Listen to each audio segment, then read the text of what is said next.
Have you ever lived long enough to know exactly what to do, and still failed to do it? I did. And it cost me the woman I loved more than life itself. At 87 years old. After more than 5 decades as a professor of internal medicine at the Mayo Clinic, I thought I had seen it all. I had studied the digestive system down to its finest detail. I had spoken at global medical conferences. I had saved lives with early detection, especially when it came to pancreatic cancer.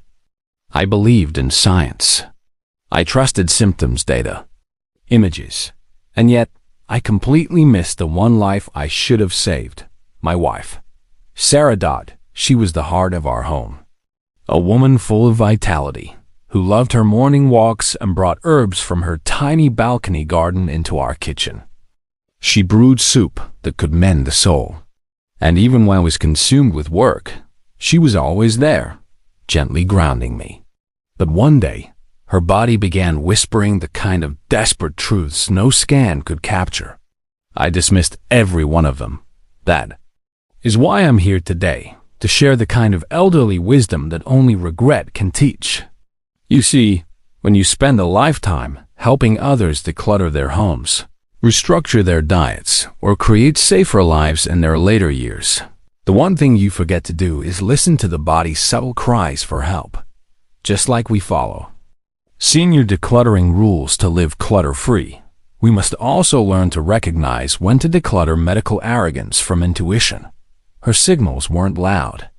They were quiet tremors beneath her sternum. A new sensitivity to food she once loved. Ice-cold feet at night, even in the heat of summer. A soft, almost sweet odor to her sweat. Morning knee pain I brushed off as arthritis. 5 silent signs. 5 warnings. All missed. And this is where you come in. Because the same wisdom we apply to a healthy aging lifestyle, to downsizing tips seniors follow for peace of mind, to declutter regret-free, that wisdom must also be turned inward, into our own bodies, into the ones we love. This isn't just a story. It's a warning wrapped in tears. And if you've ever brushed off a parent's discomfort, ignored your partner's quiet complaints, or silenced your own sensations because you thought, it's just age, you need to hear this. There are 5 early symptoms that could save your life or someone else's, but only if you listen in time. In the next part, I'll share the first sign. A contradiction that hides in plain sight, often mistaken for nothing more than a bad night's sleep. But it's not. Stay with me. Listen not just with your ears, but with your life. The first sign came quietly, wrapped in contradiction. Sarah, my wife, began to complain of cold feet. Not just the kind you joke about before a wedding, but a real unsettling chill. Even on warm summer nights, she'd wear thick socks to bed. I laughed it off. I told her it was age, poor circulation. Nothing to worry about. But I was wrong. What I didn't know then, but now understand with every cell in my being, is that this paradox of cold extremities and a flushed face isn't normal. It's not just aging. It's a powerful signal from a body at war. You see, when inflammation brews silently in the pancreas, often from an early tumor, the body enters a sort of emergency mode. The balance between the sympathetic and parasympathetic nervous systems begins to falter. The blood vessels constrict. In some areas, dilate in others. Blood stops flowing freely to the hands and feet. They go cold. Meanwhile, the upper body becomes overheated, overcompensating for what the lower limbs lack. This imbalance can be hard to measure on a thermometer. It's not always obvious, but it's felt. It's sensed. Just like when you walk into a home and know something's off, not because you see it, but because the energy feels wrong. It's the same with the body. The wisdom of aging doesn't just lie in memory or experience. It lies in noticing what's no longer silent. Sarah would sit by the window, rubbing her feet, fanning her face, telling me she felt like her body was arguing with itself. At night, the symptoms were worse between 10 p.m. and 2 a.m., when the body is supposed to be healing. That's the window, I've learned. When these signals scream, the loudest for those who know how to listen, it reminds me of something we say when helping seniors let go of decades of clutter. If it doesn't serve you, it's a weight. And physical imbalance, like this strange heat and cold pattern, is just that. A weight. A red flag. One we mustn't ignore. In senior home safety protocols, we teach people to check every corner for hidden dangers. Slippery floors. Loose rugs. But what about the slippery signals inside your own physiology? What about the rugs we pull over the truth because we're too busy or too sure it's nothing? The body never lies. And this is what elderly wisdom teaches us. It is often the small, quiet discomforts, the ones that don't show up on blood tests or CT scans right away, that tell the most dangerous truths. So the next time you or someone you love feels unreasonably cold in the feet and hot in the face, especially at night, don't just chalk it up to age or menopause. Listen, ask, observe, because sometimes the first sign of danger isn't a scream. It's a whisper from the skin. It started one night as Sarah was climbing into bed. She turned her back to me and whispered something I'll never forget, because it haunts me still. Bill, something feels strange. Right below my breastbone. Like a tiny vibration, almost like my phone is buzzing inside me. I smiled faintly and kissed her shoulder, brushing it off. Stress, maybe indigestion. Certainly nothing serious, I told myself. After all, I was the expert. But that subtle buzzing was the second signal. A silent scream from her pancreas, wrapped in a whisper. This gentle, rhythmic pulse deep within the abdomen, especially below. The breastbone is not some odd coincidence. It can be a sign that the pancreas, swollen or inflamed, is pressing gently against the abdominal aorta, the body's largest blood vessel. When the pancreas begins to change, even slightly, it affects everything nearby. That vibration Sarah felt? It was real. It was her body's way of saying, look closer. Many patients I've spoken to after her passing have described the same sensation.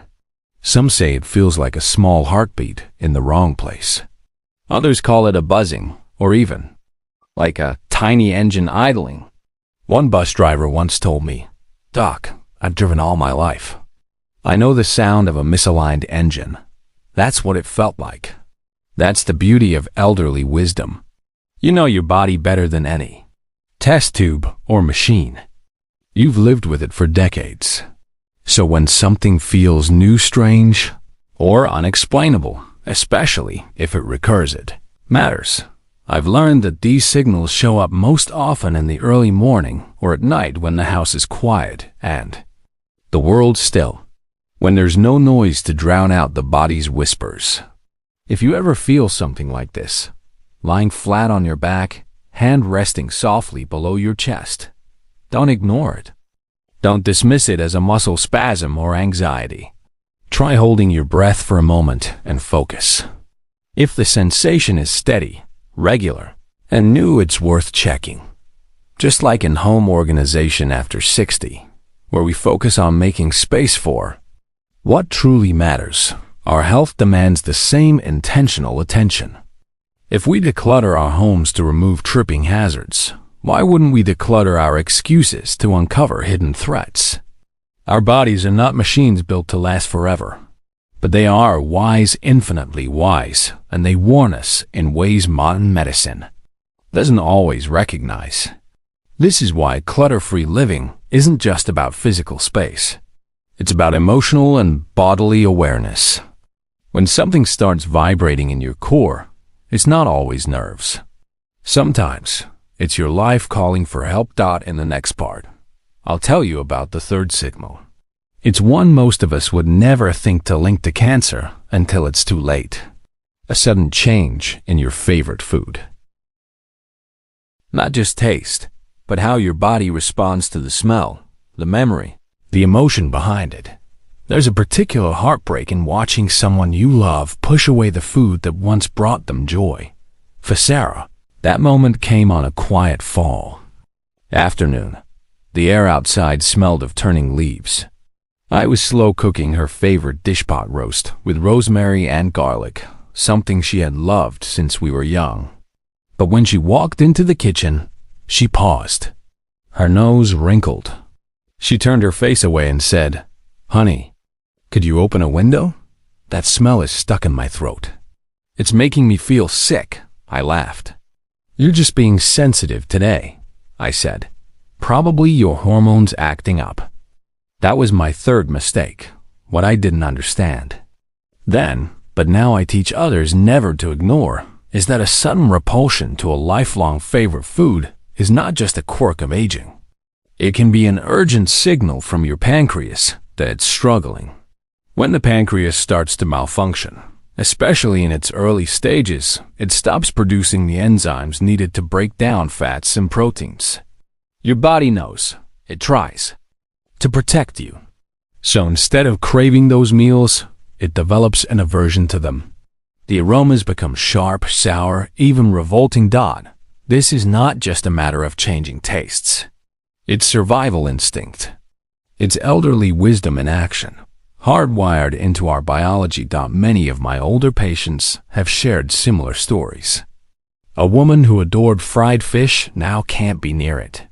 A man who loved bacon for breakfast finds the smell unbearable. These aren't coincidences. They are warnings, just like how senior decluttering rules guide us to let go of what no longer serves us. The body is asking to let go of foods it can no longer process. If you or someone in your care begins to avoid fatty meals, rich stews, or meats they once adored, it's not just pickiness. Keep a journal. Note the smells, the foods, the reactions. This record can help doctors see patterns before it's too late. Because healthy aging lifestyle isn't just about what you add to your diet. It's also about recognizing what your body is now rejecting. And it's not always the taste that goes first. It's the smell. A smell that once meant comfort and love now triggers nausea. In Sarah's case, it was the scent of beef and rosemary that began to disturb her weeks before she stopped eating. But I was too used to her, too caught in routine, too confident in my own knowledge to see it for what it truly was. This is what I mean by living a decluttered, regret-free life. When you have the chance to act early, to notice what has changed, to ask why something that once felt right now feels wrong. Do it. Don't postpone. Don't assume. Don't explain it away with age. The body remembers. The body knows. And in the next part, I'll share one of the most surprising signals of all. It's not something you feel. It's something others may notice before you do. A change in the smell of your sweat or your breath. A scent that can speak louder than words. If you let it, we'll explore that next. Sometimes the people closest to us sense what we can't. Sarah didn't notice it. I didn't either, not at first. But one day, our daughter came over and paused at the door. She wrinkled her nose and asked, "Mom, did you spill vinegar somewhere? Why does it smell sour in here?" Sarah brushed it off with a laugh, as many of us would. But I should have known. That question, that moment, was the fourth warning. You see, when the pancreas stops functioning properly, its ability to regulate blood sugar is disrupted. Without enough insulin, the body turns to fat for energy.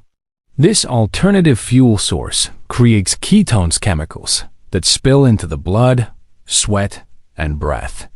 These ketones often carry a distinctive smell, sweet and sour, almost like rotting fruit or vinegar. It's easy to miss when you're living with someone. The change is gradual. You adapt to it. You stop noticing. That's why we must learn to listen deeply, not only to our own bodies, but also to the observations of those around us.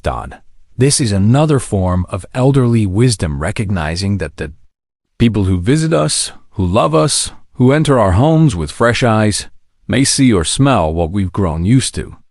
Just like in home organization after 60, a fresh set of eyes can help us declutter what's been hiding in plain sight. In this case, that clutter is chemical and deadly. Many of the patients I've worked with after Sarah's passing told similar stories. A spouse complained of a sweet funk on the pillow. A daughter said her father's breath smelled like apples gone bad. These are not anecdotes to ignore. These are biochemical red flags. If someone close to you, your child, your friend, your caregiver says your body smells different, pause. Ask them to describe it. Don't get defensive. Don't laugh it off. Let their concern open a door. Because sometimes it's not just a smell. It's a signal of metabolic distress, a cry for help from within. And if you notice it in someone, I'll speak gently, but speak. In the world of senior home safety, we don't ignore a burning smell in the kitchen. Why would we ignore a sour odor on the skin? To age with grace is to listen with humility. It's not about being alarmist, it's about being alert. It's about giving yourself or your loved one the best shot at early detection. The best chance to declutter the regret that so often arrives when it's already too late. Now, in the final part, we'll talk about a warning that hides behind the most ordinary of complaints: stiff knees in the morning. Pain so common we assume it's arthritis or just the cost of growing old. But it may be something else entirely. Let's go there now. It was always the same sound. Every morning. Ouch, Sarah would whisper, wincing as she got out of bed. She'd massage her knees before walking to the bathroom, especially careful. On the stairs. I just need to stretch a little, she'd say. I told her it was arthritis. Normal, expected, manageable. Just another gift of aging. But I was wrong. And that mistake still echoes in my mind. This pain, this bilateral, morning stiffness in the knees, was not just a sign of wear and tear. It was the fifth warning. A message carried through the bloodstream, riding on the back of inflammation. What I failed to realize was that when the pancreas becomes inflamed or diseased, it doesn't stay silent and it doesn't stay local. It sends chemical signals, cytokines through the blood, traveling like sparks, igniting tissues far from the source. In Sarah's case, those sparks reached her joints, both knees. At the same time, what makes this kind of stiffness different from classic osteoarthritis is its symmetry. Normal wear and tear tends to show up on one side first, like a squeaky hinge on an old door. But when both knees begin to hurt, stiffen, and feel unstable, especially first thing in the morning, that's when you need to listen harder. That's when elderly wisdom demands your full attention. I now call it pancreatic arthritis, a term still unfamiliar to many physicians. It doesn't show up on standard x-rays in the early stages. It doesn't scream for attention. But it whispers in the stillness of dawn, through the ache that makes you reach for a handrail or hesitate before taking that first step down the stairs. And if we've learned anything from senior home safety or clutter-free living, it's that little changes in our morning routine often hold the biggest clues. Just like we remove loose rugs and sharp edges to protect seniors from falls, we must remove the assumptions that pain is always harmless, or that stiffness is just part of the deal. Your body's orchestra doesn't play random notes. Everything is connected. Every system responds to stress, even when it originates far away.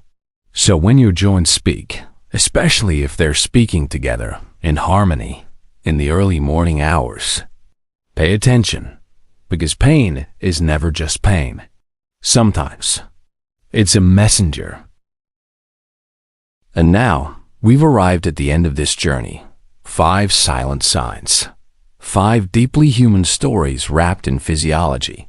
From flushed faces and cold feet to strange vibrations, fading appetites, sour scents, and morning knees that hesitate. I share all of this not to alarm you, but to awaken you. To remind you that a healthy aging lifestyle is about more than walking 10,000 steps or drinking green tea.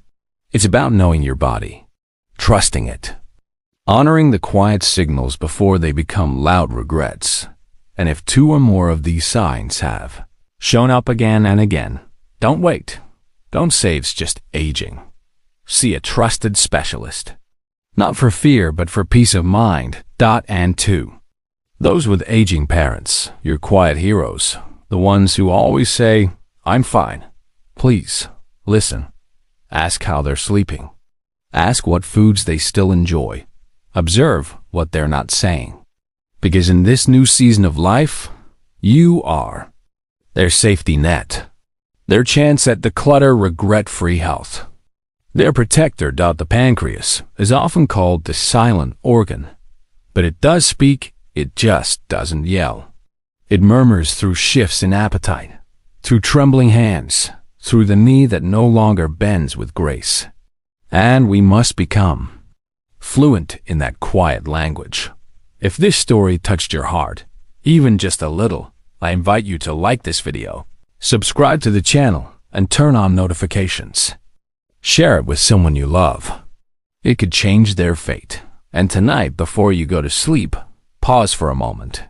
Listen not to the noise of the world, but to the subtle messages from within.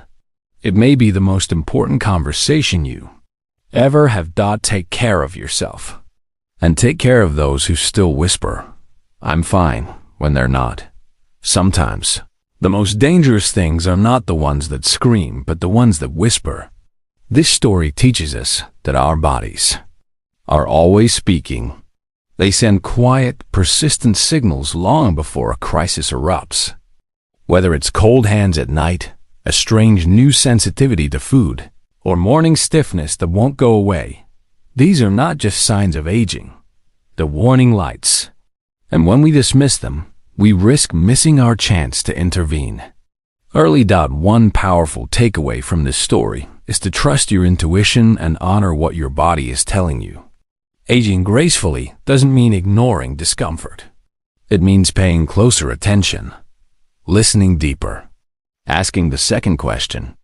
And when you love someone, especially an aging parent, sometimes the best gift you can offer is your observation. Don't wait until they fall silent. Ask how they're feeling. Pay attention to what they no longer say. In our fast-paced world, it's easy to overlook the subtle changes. But healing and prevention begin in stillness. So take a moment today, just a quiet moment, to listen to your body. Reflect on your routines. And check in with the people you care about.